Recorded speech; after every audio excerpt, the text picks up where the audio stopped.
نبی کریم صلی اللہ علیہ وآلہ وسلم نے ارشاد فرمایا، رمضان کی خاطر جنت کو راستہ کیا جاتا ہے سال کے سرے سے اگلے سال تک۔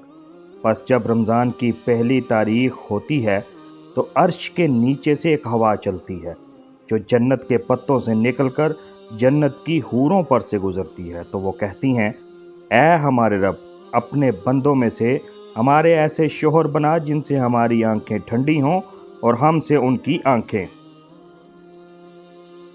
حضرت ابو ہریرہ رضی اللہ عنہ سے روایت ہے کہ رسول اللہ صلی اللہ علیہ وآلہ وسلم نے ارشاد فرمایا، جس نے ایمان کے جذبے سے اور طلب ثواب کی نیت سے رمضان کا روزہ رکھا، اس کے گزشتہ گناہوں کی بخشش ہو گئی۔ رسول اللہ صلی اللہ علیہ وآلہ وسلم نے فرمایا، روزہ اور قرآن بندے کی شفاعت کرتے ہیں، یعنی قیامت کے دن کریں گے۔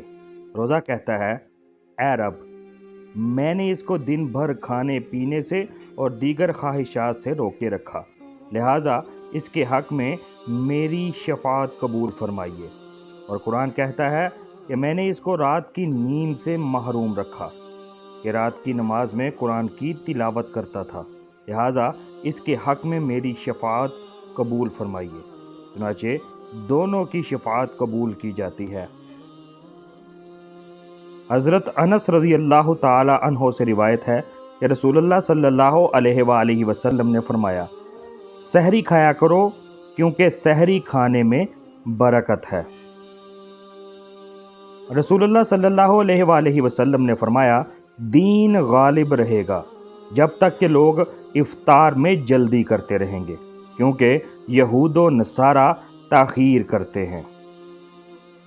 رسول اللہ صلی اللہ علیہ وآلہ وسلم نے ارشاد فرمایا، 3 شخصوں کی دعا رد نہیں ہوتی، روزہ دار کی یہاں تک کہ افطار کرے، حاکم عادل کی اور مظلوم کی۔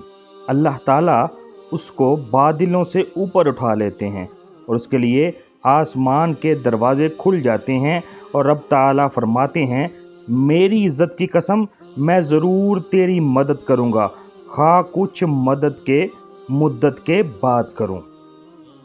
حضرت انس رضی اللہ تعالیٰ عنہ سے روایت ہے کہ رمضان المبارک آیا تو رسول اللہ صلی اللہ علیہ وآلہ وسلم نے فرمایا، بے شک یہ مہینہ تم پر آیا ہے اور اس میں ایک ایسی رات ہے جو 1000 مہینے سے بہتر ہے۔ جو شخص اس رات سے محروم رہا وہ ہر خیر سے محروم رہا، اور اس کی خیر سے کوئی شخص محروم نہیں رہے گا سوائے بدقسمت اور حرمان نصیب کے۔